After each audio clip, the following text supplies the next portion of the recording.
मित्रों, जैसे दिन के बाद रात होना निश्चित है, ठीक उसी प्रकार ये भी निश्चित है कि जिसने भी इस मृत्यु लोक में जन्म लिया है उसे एक न एक दिन मरना अवश्य ही है। अर्थात अगर पृथ्वी लोक पर कोई सबसे बड़ा सत्य है तो वो है प्राणी की मृत्यु। फिर भी कुछ लोग ऐसे होते हैं जो इस सच्चाई को स्वीकार करना नहीं चाहते। खैर, आप सभी ने देखा होगा कि हिंदू धर्म में मृत्यु के बाद शव को जलाया जाता है। साथ ही आपने ये भी देखा होगा कि अगर किसी की मृत्यु सूर्यास्त के बाद होती है तो उसका दाह संस्कार अगले दिन किया जाता है, रात को नहीं। ऐसे में आपने गौर किया होगा कि किसी परिवार में अगर किसी की मृत्यु शाम के बाद होती है तो उसके शव को अकेला नहीं छोड़ा जाता। परंतु मित्रों, क्या आप जानते हैं कि शव को रात भर अकेला क्यों नहीं छोड़ा जाता? अगर नहीं तो इस वीडियो को अंत तक जरूर देखें, क्योंकि मैं आपको इसी सवाल का जवाब बताने वाला हूँ, जिसका वर्णन गरुड़ पुराण में विस्तार से किया गया है। तो चलिए अब बिना किसी देरी के गरुड़ पुराण की ये बातें जानते हैं। मित्रों, हमारे धर्म में मृत्यु के बाद शव को अकेला क्यों नहीं छोड़ा जाता, ये बताने से पहले हम आपको ये बता देते हैं कि कब कब अथवा किन परिस्थितियों में शव का अंतिम संस्कार नहीं किया जाता या फिर कुछ समय के लिए टाल दिया जाता है। मित्रों, आपको सबसे पहले बता दूं कि हिंदू धर्म में अगर किसी की मृत्यु सूर्यास्त के बाद होती है तो उसके शव को रात भर घर पर ही रखा जाता है और अगले दिन उसका दाह संस्कार किया जाता है। इसके अलावा अगर किसी की मृत्यु पंचक समय में होती है तो उसके शव को भी कुछ समय के लिए घर पर रखा जाता है और जब पंचक काल समाप्त होता है उसके बाद ही उसका दाह संस्कार किया जाता है।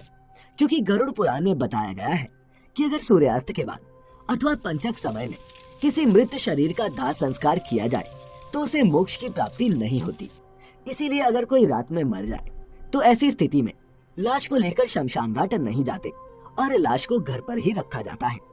सुबह होने का इंतजार किया जाता है और ऐसे में मृत शरीर को एक भी पल के लिए अकेला नहीं छोड़ा जाता और कोई ना कोई व्यक्ति हमेशा रखवाली के लिए मौजूद रहता है।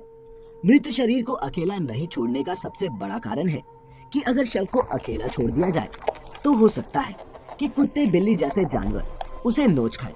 और गरुड़ पुराण की माने तो ऐसे में मृत आत्मा को भी यमलोक के मार्ग में ऐसे ही यातनाएं सहनी पड़ती हैं। साथ ही ऐसा भी माना जाता है कि अगर शव को अकेला छोड़ दिया जाए तो उससे गंध आने लगती है।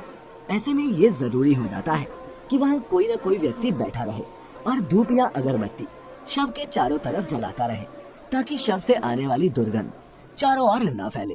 गरुड़ पुराण के अनुसार भगवान विष्णु गरुड़ जी के पूछने पर कहते हैं, हे पक्षीराज, इन्हें सब के अलावा अगर किसी की मृत्यु हो जाती है और उसकी कोई भी संतान नहीं है, ऐसे समय पर भी शव को घर पर रखा जा सकता है जब तक कि उसका पुत्र या फिर पुत्री न आ जाए।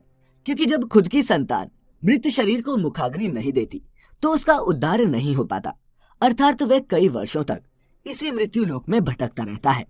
इसके बाद विष्णु जी बताते हैं कि सूर्यास्त के बाद अगर किसी मृत शरीर को जला दिया जाए अर्थात उसका अंतिम संस्कार कर दिया जाए तो वह मृत आत्मा असुर, दानव अथवा पिशाच की योनि में जन्म लेती है, जहाँ उसे कई तरह के कष्ट सहने पड़ते हैं।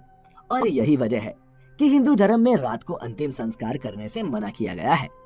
आगे विष्णु जी बताते हैं कि रात में मृत शरीर को अकेला छोड़ दिया जाए तो उस शरीर में आसपास भटक रही दुरात्माएं भी प्रवेश कर जाती हैं, जिससे मृतक के साथ साथ उसके परिजनों को भी कई तरह के कष्ट भोगने पड़ते हैं। साथ ही ये भी बताते हैं कि शव को अकेला इसलिए भी नहीं छोड़ा जाता क्योंकि मरे हुए आदमी की आत्मा वहीं पर भटकती रहती है और अपने परिजनों को देखती रहती है। कहा जाता है कि इंसान की मौत के बाद शरीर आत्मा से खाली हो जाता है और इसी वजह से उस मृत शरीर में कोई बुरी आत्मा का साया अपना अधिकार जमा सकता है। और यही वजह है दोस्तों कि रात में शव को अकेले नहीं छोड़ा जाता और कोई ना कोई इसकी रखवाली करता रहता है। मित्रों, आप इसके बारे में क्या सोचते हैं? नीचे कमेंट्स में हमें जरूर बताएं। साथ ही अगर आपको गरुड़ पुराण की ये बातें पसंद आई हो तो इसे ज्यादा से ज्यादा लाइक और शेयर करें।